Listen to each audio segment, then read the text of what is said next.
Pinakamadali na hamburger ang recipe natin ngayon, pero napakasarap nito. Ginisa ko lang pala yung onion hanggang sa maging kulay brown.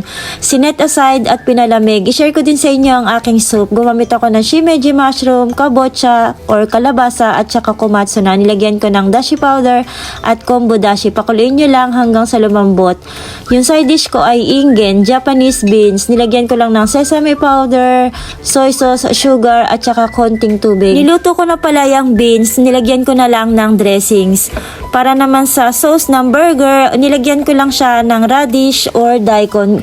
Grenade ko lang. Kapag luto na ang mga gulay, nilagay ko na yung tofu at yung komatsu na leaves. Inadjust ko pa siya ng soy sauce. Kapag kulang pa, dagdagan nyo ang dashi powder. Pinaghalo ko lang ang onion at saka yung ground pork.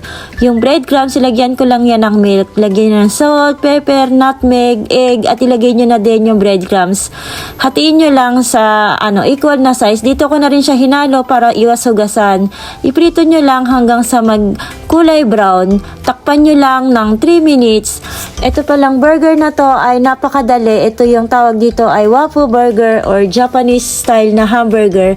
Lagay ko sa ibabaw yung radish. Ang nilagay ko dyan na sauce ay ponzu or citrus na vinegar. Napakadali nito pero napakasarap.